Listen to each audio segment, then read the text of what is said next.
सबकी सदस्यता छोड़कर हम बाहर हो गए थे, तो हमारे लिए कोई 2 साल 4 साल कोई विषय नहीं है। और आरजेडी के लोग बोल रहे हैं, अब उनके बोलने का क्या मतलब?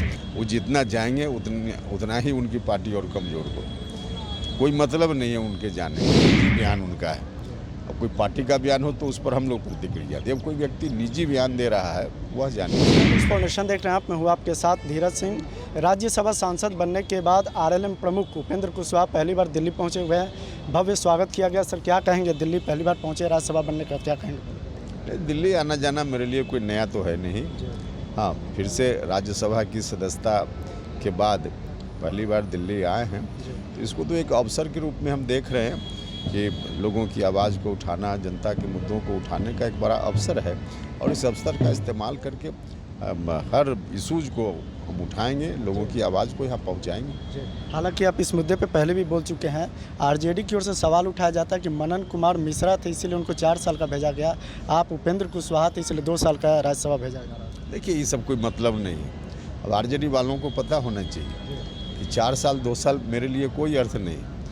4 साल समय तो हम एक बार और राज्यसभा गए थे, उस समय 4 साल की सदस्यता छोड़कर हम बाहर हो गए थे, तो हमारे लिए कोई 2 साल 4 साल कोई विषय नहीं है।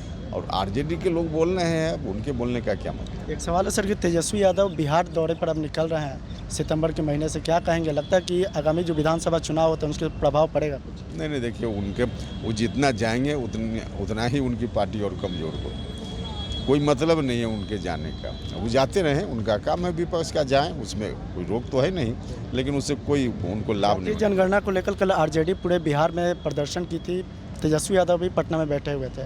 उनकी मांग है कि बीजेपी और एनडीए के लोग नहीं चाहते कि जातीय जनगणना देश भर में हो।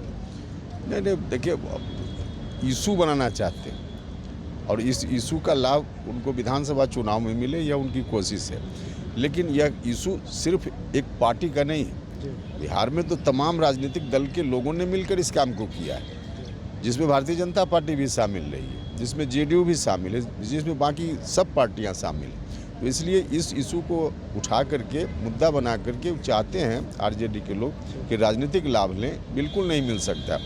ठीक है कि यह मुद्दा जो है कि जातीय जनगणना हो, इस मुद्दा से तो हम सब लोग भी सहमत हैं। आखिर में एक सवाल है कि बिहार सरकार में मंत्री अशोक चौधरी, उन्होंने जहानाबाद में एनडीए कैंडिडेट की जो हार हुई है उसका जिम्मेदार एक विशेष जाति को, भूमिहार जाति को ठहराया, क्या कहेंगे? नहीं, इस पर तो जेडीयू ने कहा है कि भाई वो निजी बयान उनका है। अब कोई पार्टी का बयान हो तो उस पर हम लोग प्रतिक्रिया दें। अब कोई व्यक्ति निजी बयान दे रहा है, वह जाने। लगता है कि इस तरह का बयान नहीं देना चाहिए था अशोक चौधरी। अब देखिए, अब निजी बयान अब क्या सोचकर उन्होंने दिया, लेकिन कुछ भी किसी भी व्यक्ति को ऐसा नहीं बोलना चाहिए जिससे किसी को भी ठेस पहुँचे।